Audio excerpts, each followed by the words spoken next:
말씀은 계시록 14장 3절 말씀이 되겠습니다. 계시록 14장 3절입니다. 저희가 보좌와 내 생물과 장로들 앞에서 새 노래를 부르니 땅에서 구속함을 얻은 14만 4천인 밖에는 능히 이 노래를 배울 자가 없더라. 이 사람들은 여자로 더불어 더럽히지 아니하고 정절이 있는 자라. 어린 양이 어디로 인도하든지 따라가는 자며 사람 가운데서 구속을 받아 처음 익은 열매로 하나님과 어린 양에게 속한 자들이니 그 입에는 거짓말이 없고 흠이 없는 자들이더라. 아멘. 계시록 14장 3절에서 5절 말씀을 통해서 사람 가운데 첫 열매라는 제목으로 말씀을 증거하도록 하겠습니다. 사람 가운데 첫 열매라는 제목입니다. 자, 사람 가운데 첫 열매라고 하는 이 제목을 가만히 보면 우리가 감나무에 감이 달렸어요. 거기서 감이 달려 있는데 처음 딴 감이 감 중에 첫 열매란 말이에요. 우리가 수박을 심어놓고 수박 농사를 짓잖아요. 수박이 밭에 많이 있어요. 그 중에 처음 딴 거, 처음 첫 수확한 거, 이것이 뭐예요? 첫 열매라는 거예요. 첫 열매라는 거. 근데 오늘 제목을 보니까 사람 가운데 첫 열매라겠단 말이에요. 첫 열매. 여러분들 연세 드신 분들도 있지만 젊은 분들도 계시고, 우리는 사람이란 말이에요. 사람 가운데서 첫 열매가 되려면 익어야 돼요, 안 익어야 돼요? 익어야 돼요. 근데 가만히 본인을 가만히 한번 생각을 해보세요. 나는 익었나 안 익었나? 나는 익은 사람 같아요, 안 익은 사람 같아요? 덜 익었어요? 그렇게 생각하십니까? 그래서 그렇게 생각을 하니까 하나님께서 지금까지 천국을 허락했겠어요, 안 했겠어요? 사람 가운데 처음 익은 열매를 하나님과 어린 양에게 드린다고 얘기했단 말이에요. 근데 우리가 가만히 내가 생각을 해봐도 내가 덜 익은 사람이란 말이에요. 그럼 우리만 덜 익었겠어요? 저 밖에 있는 사람들은 완전히 익었겠어요? 여기 있으나 거기 있으나 다 그거지. 똑같단 말이에요. 그러니까 하나님 나라가 이루어져야 돼, 안 이루어져야 돼? 안 이루어져야지. 덜 익은 사람은 천국에 가면 돼요, 안 돼요? 안 된단 말이에요. 사람 가운데 처음 익은 열매, 사람다운 사람 가운데 처음 익은 사람으로서 뭣도 갖춰지고 그런 완전한 그런 먹을 만한 그런 열매가 달려서 그 열매를 누구한테 드리느냐? 하나님과 어린 양에게 속한 자들이니, 이런 자들이 나와야 된단 말이에요. 근데 지금까지 나왔어요, 안 나왔어요? 안 나왔단 말이에요. 안 나왔으니까 천국이 이루어져요, 안 이루어져요? 안 이루어지는 거예요. 하나님께 드릴 만한 그런 사람이 완성이 되면 그 사람들이 천국의 주인공들로 축복받게 될 줄로 믿습니다. 자, 이런 역사가 성경에 예비가 되어져 있는데, 이런 글을 읽어봐도 이 말이 무슨 말씀인지를 알아듣질 못하는 거예요. 알아듣질 못하니까 우리가 한글은 배워서 말씀은 읽을 수는 있어요. 읽을 수는 있는데 이 내용이 무슨 내용인지를 알아요, 몰라요? 이 내용이 무슨 내용인지를 모른단 말이에요. 모르니까 읽어도 본 거예요, 안 본 거예요? 읽어도 안 본 거란 말이에요. 들려줘도 무슨 내용인지를 몰라. 그건 들은 거야, 안 들은 거예요? 그건 안 들은 거란 말이에요. 그러니까 성경에서의 읽었다, 들었다 이런 내용들은 어떤 의미를 가지고 있느냐? 우리 외국인이 들어와가지고 영어로 막 얘기를 해요. 근데 그 소리는 들려요, 안 들려요? 들린단 말이에요. 그 소리만 들렸을 뿐이지 내용은 알아들어요, 못 알아들어요? 못 알아들어요. 그럼 들은 거예요, 안 들은 거예요? 소리는 들었잖아요. 소리를 듣는다고 해서 그 사람 말귀를 알아듣는 게 아니란 말이죠. 그러니까 성경은 말귀를 알아들었을 때 들은 거지, 소리만 들었다고 해서 들은 게 아니라는 거예요. 여러분들 가만히 보세요. 제가 뭐 부부지간에 얘기도 많이 했고 하지만, 부부가 같이 사는데 마음은 미스김한테 가 있고 마음은 옆집 아저씨한테 가 있단 말이에요. 그럼 같이 사는 거예요, 안 사는 거예요? 같이 살잖아. 같이 살잖아. 마음은 어디가 있어? 콩밭에 가 있어요. 그래갖고 하나가 되겠냐고요. 하나님도 마찬가지예요. 여러분들이 오늘 이렇게 교회 나오셨잖아요. 근데 지금 마음은 어디가 계셔요? 마음도 같이 왔습니까? 마음은 지금 골프장에 가 있습니까? 이거에 따라서 왔느냐 안 왔느냐 이것이 결정이 된다는 거예요. 근데 저 오늘 어쩔 수 없이 교회를 못 나왔어요. 교회를 못 나왔는데 그 사람 마음은 교회에 없어. 근데 그 사람 마음은 교회에 나와서 지금 마음을 같이 하고 있단 말이에요. 그럼 그 사람은 밖에 있는 사람이요? 안에 있는 사람이요? 안에 있는 사람. 이렇게 보는 겁니다. 우리가 살다 보면 어쩔 수 없이 교회에 못 나올 수도 있어요. 근데 어쩔 수 없으니까 상황이 그래서 못 나오니까 그건 이해를 해야 되죠. 근데 그 마음까지도 교회를 안 나왔느냐 나왔느냐에 따라서, 마음은 교회에 있느냐 교회에 없느냐에 따라서 신앙인이냐 신앙인이 아니냐 이것을 성경은 말씀하고 있다는 겁니다. 자, 성경에 보면은 이 사랑 가운데 첫 열매도 있지만 또 다른 또 첫 열매도 있어요. 그래 고린도전서 15장 20절 말씀을 보시겠습니다.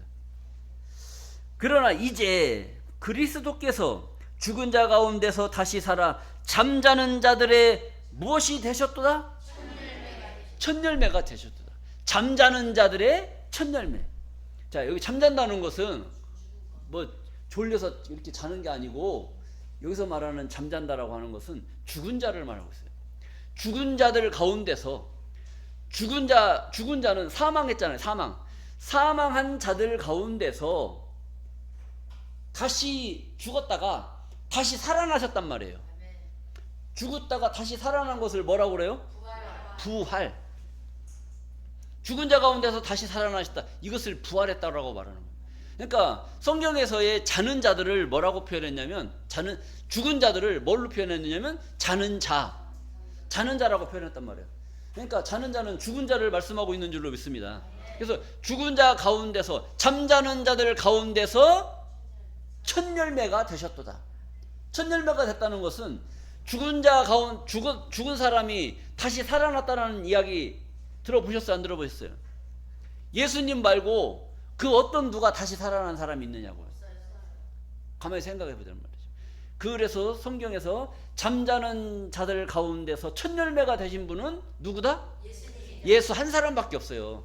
그리고 예수가 처음으로 잠자는 죽은 자들 가운데서 처음으로 부활하신 분이 누구다? 예수다. 이걸 이야기하고 있단 말이에요. 그래서 잠자는 자들 가운데서 첫 열매로 부활하신 예수님을 잠자는 자들 가운데 첫 열매 이렇게 나오시고, 또 로마서 8장 23절 말씀입니다. 이뿐 아니라 또한 우리 곧 성령의 처음 익은 열매를 받은 우리까지도, 무슨 열매? 성령의 처음 익은 열매를 받은 우리까지도 속으로 탄식하여 양자될 것 곧 우리 몸의 구속을 기다리느니라. 이런 이야기가 있어요. 이게 대체 무슨 말이냐? 성령의 처음 익은 열매를 받은 우리, 이걸 얘기하는 것은 예수님께서 부활하시고 예수님이 살아서 제자들을 많이 가리키고 인도를 했지만, 그 제자들은 예수님 십자가 질 때 남아 있었나요? 없었나요? 다 도망가 버렸단 말이에요. 다 도망갔는데 예수님이 부활하신 몸으로 제자들한테 다시 나타나셨단 말이에요. 그리고 나를 믿으라. 그리고 내 말을 믿으라. 그리고 부활 예수를 영접한 그 제자들은 다시 예수의 복음을 위해서 자기들의 목숨을 바쳐서 복음 전파를 했단 말이에요.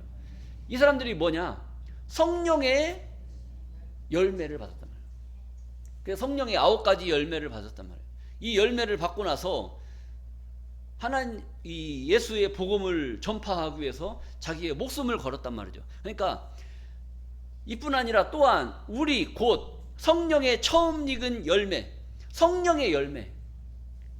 예수님께서 죽은 자 가운데서 부활하시고 이 제자들한테 불같은 성령의 역사가 임해가지고 마가의 다락방에 있을 때 불같은 성령의 역사가 임해가지고 혀같이 갈라지는 그런 성령이 임하게 됐잖아요. 이 성령을 받은 이 사람들은 그리스도의 복음을 위해서 자기들의 목숨을 걸고 복음 전파를 했던 그런 자들입니다. 이 뜨거운 그런 감정과 뜨거운 이런 은혜를 받은 이 사람들이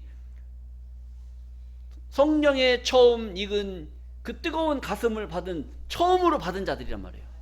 그 뜨거운 그 열기를 처음으로 받은 우리까지도 속으로 탄식한다는 거예요. 하나님한테 그 뜨거운 그 은혜를 받았으면 속으로 탄식할 필요가 있어요, 없어요? 없어요? 그런데 여기에는 속으로 탄식할 수밖에 없는 그 이유가 있다는 것을 보여주고 있는 거예요. 성령의 처음 익은 열매를 받은 우리까지도 속으로 탄식하여 양자될 것 곧 우리 몸의 구속을 기다린다. 성령의 이 9가지 열매를 받아가지고 너무 뜨거운 그런 가슴을 갖고 있어요. 그러니까 하나님으로부터 은혜를 입었잖아요. 은혜를 입었으니까 가만히 생각하니까 너무 좋은데 한 가지 뭔가 자기들이 다 좋은데 뭔가 하나는 이상한 게 있단 말이에요. 내가 이렇게 은혜를 받았고 은혜가 충만한데 내가 이 우리 몸까지도 축복을 받아서 하나님 나라에 들어가면 얼마나 좋겠어요. 근데 자기들이 가만히 생각을 해보니까 하나님 나라에 들어갈 것 같아요? 못 들어갈 것 같아요? 못 들어갈 것 같단 말이에요. 은혜를 받아서 자기들의 이 영은 너무나 감사하고 고맙고 은혜스럽단 말이에요. 근데 자기들의 이 육체가 하나님 나라를 들어갈 수 있는 그런 은혜를 입었으면 얼마나 좋았겠냐 이거죠. 그런데 가만히 생각을 해보니까 하나님 나라는 자기 당대에 이루어질 사건이 아니고 먼 훗날 이루어질 사건이었다는 것을 그걸 깨달아 버린 거예요. 그걸 깨닫고 나서 보니까 자기들 마음이 얼마나 괴로워요. 여러분들 가만히 생각을 해보세요. 우리가 여기서 하나님 말씀 깨닫고 은혜 받고 너무 좋잖아요. 우리 이대로 다 하나님 나라 갔으면 좋겠죠. 다 가면 얼마나 좋겠어요. 그런데 하나님 나라가 100년 뒤에 이루어져. 100년 뒤에 이루어진다고 생각을 해보세요. 그러면 우리 갈 것 같아요? 못 갈 것 같아요? 가요? 그럼 앞으로 몇 년 아주 이빨 갈고 버텨야 돼. 그런 일이 벌어지는 거야. 그런 일이 벌어지다 보니까 내가 그때까지 100년 넘게 살 것 같아요? 못 살 것 같아요? 그런 숫자상으로 그런 생각을 하니까 기가 막힌 거예요. 그러니까 속으로 탄식할 수밖에 없는 거예요. 맨날 기도가 뭐예요? 100년 뒤에 이루어지니까 주여 이 건강을 지켜서 하나님 나라를 볼 수 있게 하여 주시옵소서. 그런 기도가 간절히 나올 수밖에 없지 않습니까? 그래서 성령의 처음 익은 열매를 받은 이들이 속으로 탄식했던 것이 그런 겁니다. 자기들의 육체도 하나님 나라를 맞이하면 얼마나 좋았을까. 그런데 가만히 보니까 자기들이 육체는 하나님 나라를 맞이할 수 없는 그런 운명을 갖고 태어난 거란 말이에요. 그러니까 속으로 탄식해요, 안 해요? 탄식할 수밖에 없는 그들의 마음을 우리가 알아야 돼, 몰라야 돼? 여러분들은 알아줘야 돼. 여러분들은 저쪽 교회 사람들은 못 알아줘도 누구는 알아줘야 된다. 우리는 알아줘야지. 우리는 하나님 말씀을 깨달은 여러분들이 못 알아주면 이분들의 마음을 누가 헤아려 주겠습니까? 자, 그래서 이런 오늘 본문 말씀은 사람 가운데 처음 익은 열매도 있고 잠자는 자들의 첫 열매도 있고 성령의 처음 익은 열매를 받은 그들도 있고 이렇게 여러 가지가 있다. 이런 것을 생각을 해보시면 되겠습니다. 그런데 이제 양자 될 것이라고 해서 양자 될 것. 왜 양자는 여러분들 많이 들어보셨죠? 양자는 형제 중에 출가를 했는데 형제가 뭐 형이나 동생이랑 출가를 했는데 형은 출가를 했는데 아들을 못 낳았단 말이에요. 아들을 못 낳고 작은 집에서는 동생은 아들을 5이나 낳아버린 거예요. 그러니까 이게 불공평해, 안 불공평해요? 불공평하죠? 그냥 똑같이 아들 다섯 이렇게 낳는 그런 세상이면 얼마나 좋아. 근데 누구는 못 낳고 누구는 다섯이나 낳고. 그러니까 큰 집에서 뭐라고 그래요? 네 아들 하나만 나한테 영입을 해라. 그래서 보내줘라. 그러니까 이제 아들 하나를, 쓸만한 놈 하나를 누구한테 보내주냐면 형님 댁으로 보내주는 거예요. 그게 뭐예요? 양자가는 거잖아요. 그러니까 자기 양자간 아이는 자기를 낳아준 아버지가 있고, 또 큰 집에 가서 양자 가서 그 아버지를, 큰 아버지를 뭐라고 그래요? 아버지라고 부르는 그런 제도가 있단 말이에요. 그래서 양자되는 것, 이것을 뭐라고 그러냐? 로마서 8장 15절입니다. 너희는 다시 무서워하는 종의 영을 받지 아니하였고 양자의 영을 받았으므로 아바 아버지라 부르짖느니라. 너희는 다시 무서워하는 종의 영을 받지 아니하였고 양자의 영을 받았으므로. 무슨 영을 받았다는 거예요? 그럼 종의 영은 어떤 영이에요? 종의 영은 무서워하는 영이란 말이에요. 그러니까 종의 영은 구약 시대 때는 종의 시대였단 말이에요. 종의 시대였고 구약 시대 때는 율법 시대였단 말이에요. 그렇기 때문에 너무나 하나님이 무서운 거야. 율법대로 살아야 되는데 율법대로 살다 보니까 율법대로 사라져요, 안 사라져요? 안 사라지는 거예요. 이 율법에는 하나님이 뭔가 그 뜻을 두었기 때문에 그걸 인간의 능력으로는 이 십계명을 지킬 수가 없어요. 그래서 은큼한 생각만 해도 이미 간음하였느니라 이렇게 돼버리니까. 근데 남자가 가만히 생각을 해보세요. 남자가 결혼을 하고 여자가 결혼을 하려면 그래도 뭔가 마음에 무슨 감정이 떠올라야 돼요? 사랑하는 마음. 그것을 나쁜 말로 말하면 음욕이라고 하는 거예요. 음욕이라는 것이 작동이 돼야 저 여자를 어떻게 하면 사모할까, 사모하는 마음이 이런 게 생기는 그런 자체가 무슨 마음이에요? 음욕의 마음이란 말이에요. 사랑의 마음, 음욕의 마음, 이런 것이 생기는 거란 말이죠. 그런데 이미 음욕만 하여도 뭐 했다고 그러는 거예요? 간음했다는 거예요. 간음. 그러니까 음욕을 안 하려면 여자를 봐야 돼, 안 봐야 돼? 여자 안 보는 게 자기가 살 길이란 말이에요. 그럼 여자 안 보고 어떻게 결혼해요? 할 수가 없는 거잖아요. 그러니까 이 법의 모순이 있는 거예요. 법의 모순이. 근데 구약 시대 때는 법 시대이기 때문에 율법을 잘 지키려고 해요, 안 지키려고 그래요? 잘 지키려고 노력을 하죠. 잘 지키려고 노력을 해도 지켜져요, 안 지켜져요? 안 지켜진단 말이에요. 그러니까 이 법을 주신 하나님이 너무나 무서운 거야. 그러니까 그 법을 지키려고 했던 그 시대는 종의 시대였기 때문에 하나님을 무서워한다. 그러니까 무서워하는 종의 영을 받았어요, 안 받았어요? 너희는 무서워하는 종의 영을 받지 아니하였고. 그러니까 여러분들은 종이 아니에요. 종이 아니란 말이에요. 양자의 영을 받았으므로. 이 양자의 영이 뭐냐? 양자의 영이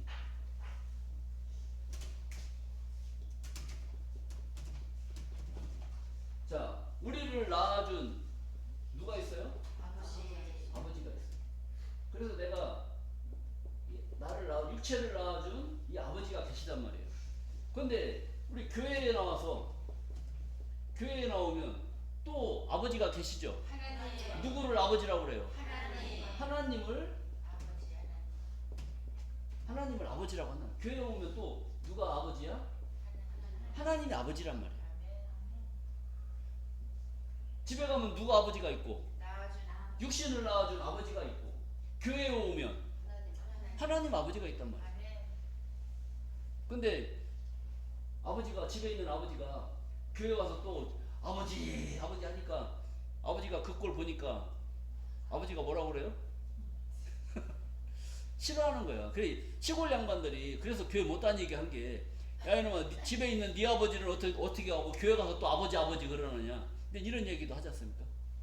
그래서 나를 육체를 낳아준 나의 아버지가 있고, 교회에 오면 우리의 나의 정신을 이끌어주는 어떤 아버지, 하나님 아버지가 계신 줄로 믿습니다. 그래서 육체를 낳아준 아버지가 있고, 또 내 정신은 누가 낳아줬어요? 하나님의 말씀을 들음으로 하나님으로부터 나오는 정신을 이어받는 그런 하나님 아버지가 있다. 그래서 우리가 종교적으로는, 육체로는 나를 낳아준 아버지가 있지만 종교적으로는 영적인 하나님으로 하나님께 뭘 왔어요? 양자를 온 거란 말이에요. 양자.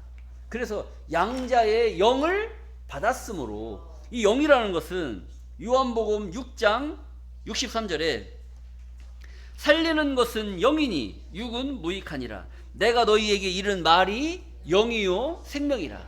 그러니까 영이라는 것은 뭐예요? 영이라는 것은 말씀이란 말이에요. 말씀. 그러니까 하나님의 말씀으로 우리 마음속에 들어오면 우리는, 우리의 정신은 누구의 정신으로 바뀌냐면 하나님 말씀으로 무장된 그런 정신으로 바뀌는 거란 말이에요. 그러니까 저 밖에서 사는 세상 사람들하고 우리하고 다른 것은 뭐냐? 우리는 교회에 와서 하나님의 말씀을 듣고 하나님의 말씀을 깨달음으로 말미암아 하나님의 말씀을 받은, 하나님의 영을 받은 그런 자들로 우리는 살아가는 거란 말이에요. 그러니까 세상 사람들하고 우리의 삶하고 같아요, 틀려요? 먹고 사는 건 다 똑같아. 그렇지만 우리의 중요한 가치관, 우리의 정신은 하나님의 뜻을 위해서 우리는 살게 되는 줄로 믿습니다. 로마서 8장 14절입니다. 무릇 하나님의 영으로, 하나님의 말씀으로 인도함을 받는 그들은 곧 무엇이다? 하나님의 아들이라고 인정을 하는 거예요.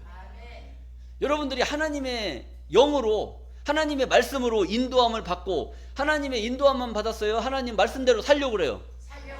말씀대로 살려고 하잖아요. 우리도 집에서 교회 안 다니는 사람들도 자기 아버지의 뜻을 받들어서 아버지의 뭐 가업을 잇는다든지 유산을 잇는다든지 이런 일을 하지 않습니까? 그들은 뭐 집안에 이제 뭐 장손들이 대체적으로 그런 일을 많이 하는데, 우리는 교회에 와서 하나님 말씀을 듣고 깨닫고 또 그 말씀대로 살려고 하는 그들이 바로 성경에서는 하나님의 아들로 인정을 하는 거예요. 그래서 무릇 하나님의 영으로 인도함을 받는 그들은 하나님의 아들이라, 이렇게 칭함을 받게 되는 줄로 믿습니다. 야, 이 가운데서 놀라운 역사가 벌어지는 거예요. 여러분들, 이 엄청나게 중요한 말씀이란 말이에요. 이것을 믿느냐 안 믿느냐, 이제 이것이 결정인데, 여러분들 가만히 생각을 해보세요. 지금까지는 여러분들이 이제 교회에 오셔서 하나님의 영, 하나님의 말씀으로 이제 인도함을 받았어요. 인도함을 받았으면 이걸 통해서 하나님이 어떠한 큰 역사를 이루시려고 하시느냐, 이걸 깨달아야 된단 말이에요. 이것을 하나님이 우리에게 주시려고 하나님이 지금도 역사하시는 거예요. 자, 로마서 8장 11절입니다. 예수를 죽은 자 가운데서 살리신 이의 영이, 예수를 죽은 자 가운데서 누가 살렸어요? 예수를 죽은 자 가운데서 누가 살리셨나요? 하나님이 살려주신 줄로 믿습니다.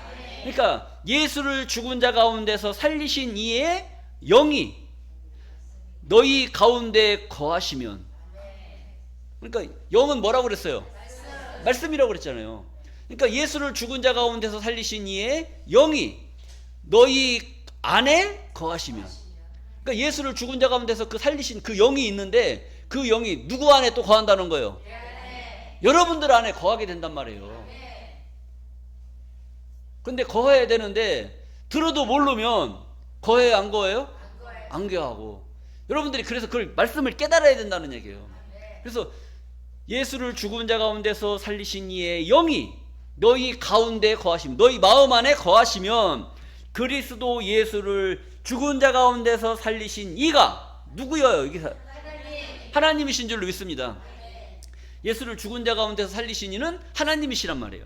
하나님이 너희 안에 거하시는 그의 영으로 말미암아, 여러분들 안에 뭐가 거한다고 그랬어요?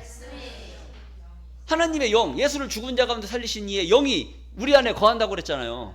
그 거하시는 그 영으로 말미암아, 거하시는 그의 영으로 말미암아 너희 뭐 할 몸도? 죽을 몸. 여러분, 이거 영원히 살 몸이에요, 죽을 몸이에요? 그런 것 같아요? 너희 죽을 몸도 뭐 하신다는 거예요? 살리시겠다는 거예요. 그럼 죽어야 돼, 살아야 돼? 이게 보통 이게 혁명적인 말씀이 아니란 말이에요. 예수 믿고 천국 우리 말고 어떻게 해야 천국 가요? 물어보면 죽어야 간다고. 죽어야 가잖아요. 예수 믿고 죽은 사람 보고 어디 갔다고 그래요? 하나님이 불러서 소천하셨다. 하나님 불러서 가셨다. 천국 가셨다. 이런 이야기를 한단 말이에요. 근데 지금까지 살아서 천국 간 사람 있다고 그래요? 없다고 그래요? 없단 말이에요. 근데 하나님께서 이 놀라운 역사를 이루시려고 지금까지 역사하고 계시는 거예요. 그러니까 이 역사 속에 너희 죽을 몸도 살리시리라고 하는 그 은혜를 입으려면 예수를 죽은 자 가운데서 살리신 이의 영이 우리 가운데 거해야 되는데 우리 가운데 거해 안 거해요? 우리나 거하지 저쪽은 거해 안 거해? 안 거한단 말이에요. 그러니까 하나님의 말씀을 잘못 알고 오해하고 깨달았기 때문에 하나님 나라가 이루어질 수가 있어요, 없어요? 없다는 거죠. 왜? 하나님의 온전한 그 영이 우리 안에 거해야 되는데 하나님의 말씀의 뜻을 모르는 가운데 예수 믿고 앉아 있는데 어떻게 천국이 이루어질 수가 있느냐 이거죠. 여러분 가만히 생각을 해보세요. 선한 사람이 있어야 좋은 그런 것을 잔치를 베풀어서 거기에 들어가라지. 온 세상이 다 도둑놈들만 있는데 무슨 잔치를 벌려갖고 그 사람들한테 좋은 거 제공해줄 그런 임금이 어디 있겠냐 이거죠. 하나님도 가만히 여러분들 하나님 입장에서 생각을 해보세요. 내가 이런 말을 했으면 그 말을 잘 알아듣고 하나님의 말씀에 인도를 받아야 되겠어요? 안 받아야 되겠어요? 받아야 되는데 말씀을 못 깨달으면 인도를 받는 거 안 받는 거예요? 못 받는 거잖아요. 못 받는 그들을 갖다가 하나님 나라에 갖다 데려다 놓으면은 그 하나님 나라에서 뭔 짓을 하고 돌아다닐 것 같아요? 아니지 않습니까? 그러니까 이 말씀도 그런 의도가 있어요. 하나님의 영이 우리 안에 거하시면 예수를 죽은 자 가운데서 살리신 이가 하나님께서 너희 죽을 몸도 살리시겠다라고 이걸 말씀하고 계신다는 거예요. 이것을 네가 믿느냐 이거예요. 믿는다면 우리는 다른 거 필요 없어요. 무조건 하나님의 영 말씀을 깨달아야 될 줄로 믿습니다. 깨달아야 내 안에 영이 거하는 거지 내가 들어도 못 깨닫는데 어떻게 영이 거한다고 말할 수가 있어요. 이 영이 거하느냐 거하지 않느냐에 따라서 내가 영원한 축복을 누릴 수 있느냐 없느냐 이것이 결정된다는 거예요. 자, 그래서 갈라디아서 4장 7절입니다. 그러므로 하나님의 영이 누구 안에 거하고 있어요? 우리 안에 거한단 말이에요. 그러므로 네가 이후로는 뭐가 아니요? 종이 아니단 말이에요. 종이 아니면 뭐예요? 아들이니. 아들이면 하나님으로 말미암아 무엇을? 유업을 이을 자니라. 여러분들은 땅에 자기 아버지가 물려준 이 육신의 아버지가 물려준 그것을 물려받은 유업을 물려받는 그럴 자들이 아니고 여러분들은 누구의 유업을 물려받아야 돼요? 하나님의 유업을 물려받아야 된단 말이에요. 그러니까 이 세상 사람들이 물려받는 유업하고 하늘에 속한 자들이 물려받는 유업하고는 같아요? 틀려요? 틀리단 말이에요. 그러므로 네가 이후로는 종이 아니요 아들이니. 아들이면 하나님으로 말미암아 유업을 이을 자니라. 이렇게 말씀을 하고 계십니다. 우리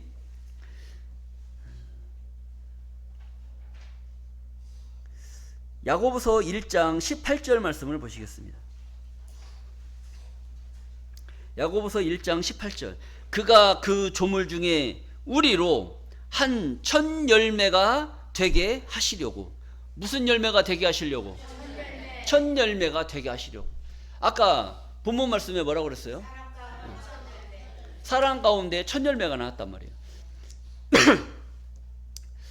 이 사람들은 오늘 계시록 14장 4절입니다. 이 사람들은 여자로 더럽히지 아니하고 정절이 있는 자라. 어린 양이 어디로 인도하든지 따라가는 자며 사람 가운데서 구속을 받아 처음 익은 열매로 하나님과 어린 양에게 속한 자들이니. 그래서 사람 가운데 처음 익은 열매를 만들기 위해서 하나님은 오늘도 역사하시는 줄로 믿습니다.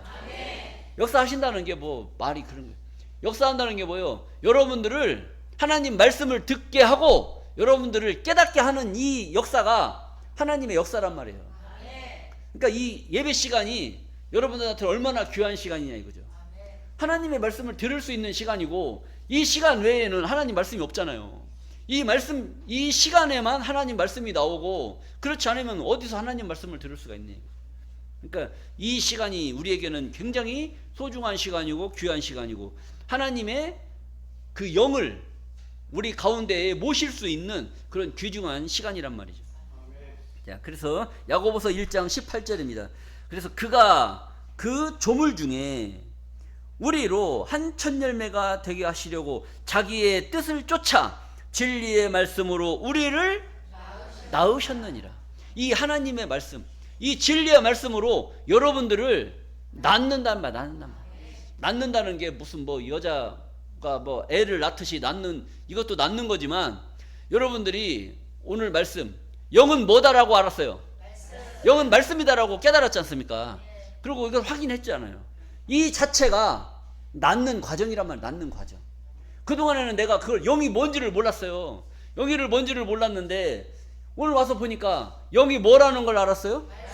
말씀이라는 것을 깨달았단 말이에요. 깨닫는 그 자체가 낳는 과정이란 말이에요. 낳는 과정. 오늘은 영만 깨달았지 나중에는 또 뭐 사람의 창조의 과정이라든지 아니면 계시록이 이루어지는 순서라든지 이런 엄청난 말씀들을 여러분들이 조금씩 더 알아가면 얼마나 많은 분량의 모습으로 여러분들 하나님의 말씀을 알아듣고 하나님이 바라고 원하는 그런 형상을 입을 수 있는 그런 존귀한 자들이 될 수 있는 그런 길이 바로 이런 거란 말이에요. 그러니까 진리의 말씀으로 우리를 낳았다.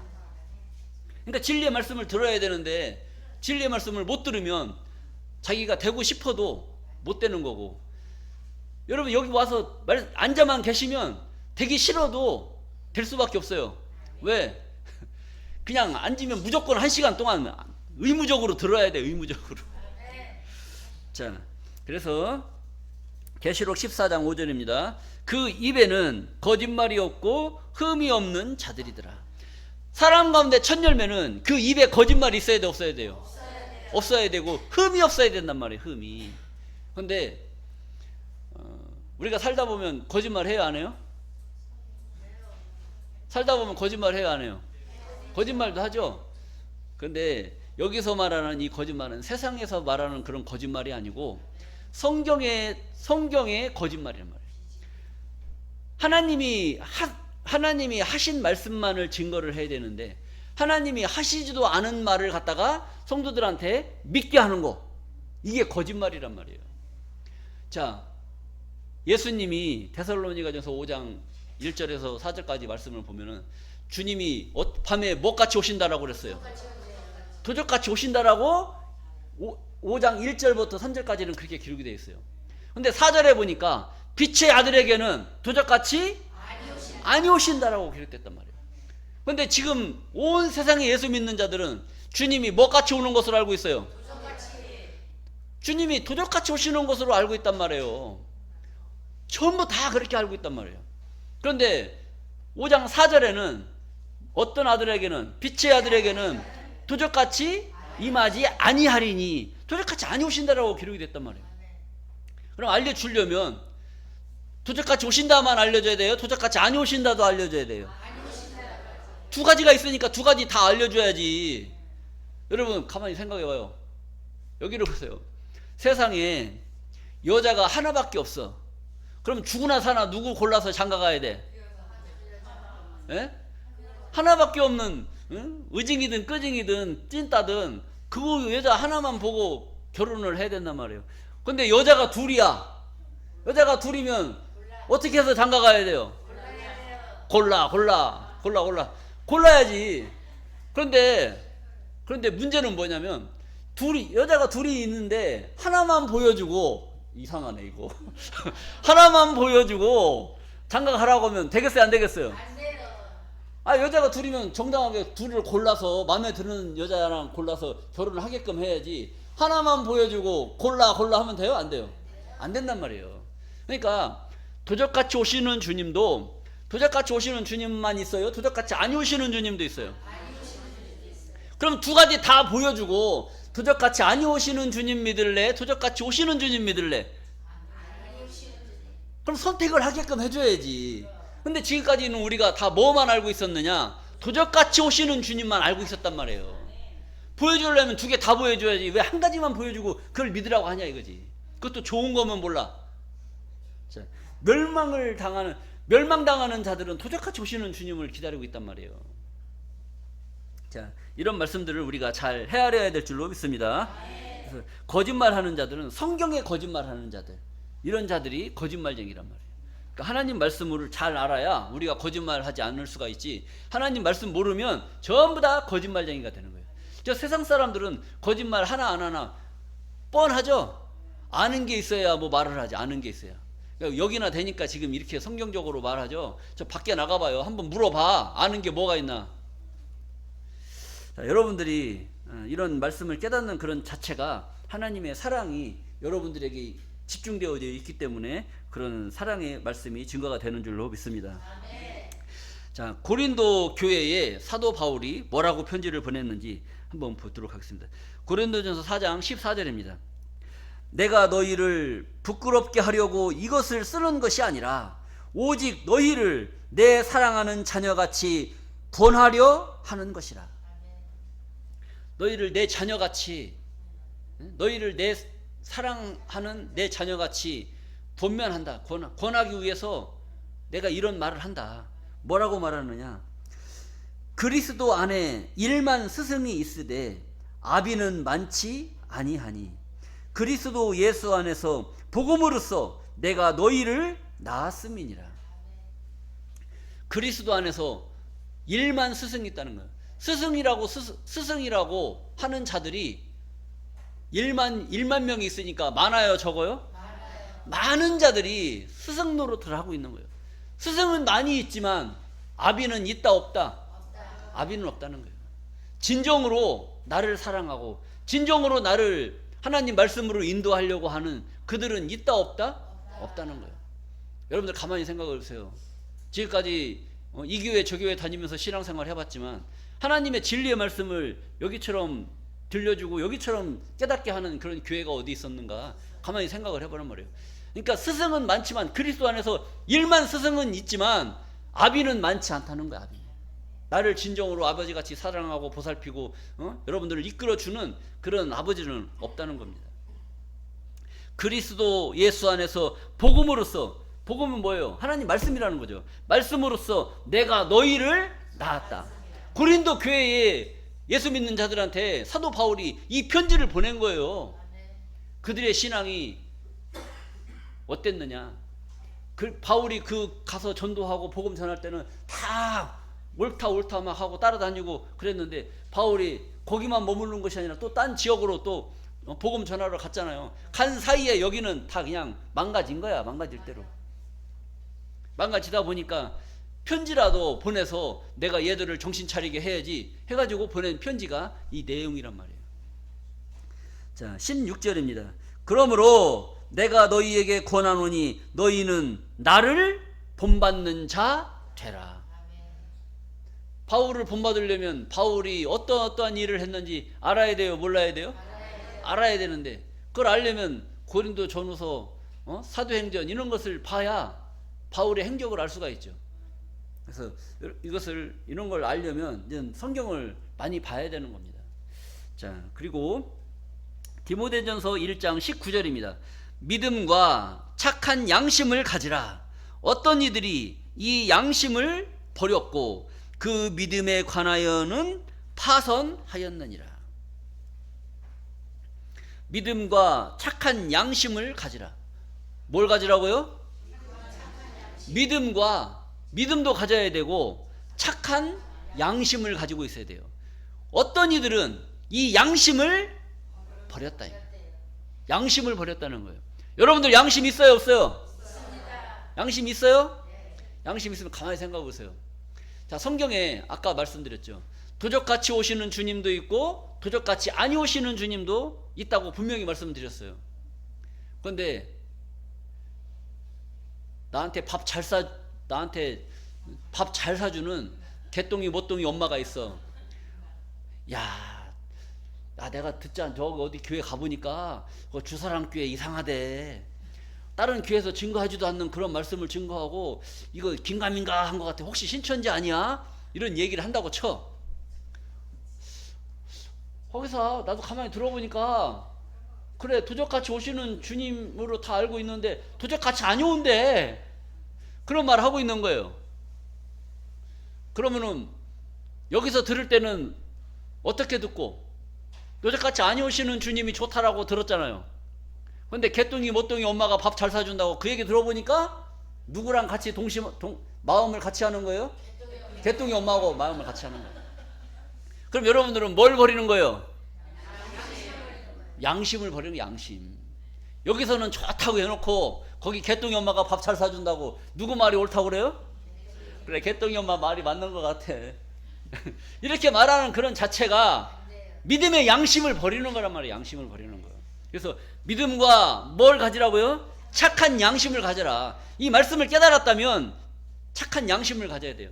어떤 이들은 이 양심을 버렸고, 이런 자들도 있을 것을 알기 때문에 성경에 기록을 해놨단 말이에요. 이 중에 있는 사람들이 양심을 버려야 되겠어요? 아니면 다른 사람들이 버려야 되겠어요? 이 중에 있는 사람들은 제가 다 도장 찍어놨다니까요. 그러니까 양심을 버리나 좀 보겠습니다. 그리고 그 믿음에 관하여 파선했다. 배가 망가졌다는 거예요. 배가 망가졌다는 거. 파선이라는 건 배가 망가졌다는 거죠. 여러분들은 믿음의 배를 지금 타고 있는 거예요. 믿음의 배를 타고 있는데 양심을 버려버리면 이 믿음은 깨지는 겁니다. 이 믿음은 깨지는 거예요. 여기서 분명히 하나님 말씀으로 다 확인시켜주고 알려주고 깨닫게 했는데 여기서 아멘 해놓고 가서 개똥이 못똥이 엄마가 밥 잘 사준다고 그 말이 옳다, 아니면 내가 또 가만히 생각해보니까 이상한 것 같아, 이런 것은 양심을 버린 거고, 양심을 버리는 순간 그 믿음에는 금이 가게 돼 있다. 자, 고린도전서 9장 14절입니다. 이와 같이 주님께서도 복음 전하는 자들이 복음으로 말미암아 뭐 할리라? 살리라 명하셨나니. 그러니까 주님께서 복음 전하는 자들은, 내가 복음 전하는 자라면 나는 뭘 가지고 살아야 돼요? 복음 전하는 일을 하면서 살아야 되는 거란 말이에요. 그걸 말씀하셨다는 거예요. 자, 이와 같이 주님께서도 복음 전하는 자들이 복음으로 말미암아 살리라 명하셨느니라. 그러나 내가 이것을 하나도 쓰지 아니하였고, 또 이 말을 쓰는 것은 내가 이같이 하여 달라는 것이 아니라 내가 차라리 죽을지언정 누구든지 내 자랑하는 것을 헛된 대로 돌리지 못하게 하리라. 이제 바울의 심정을 얘기하는 거죠. 복음 전하는 자는 복음 전하는 그 일로 사는 것이 자기의 사명이란 말이에요.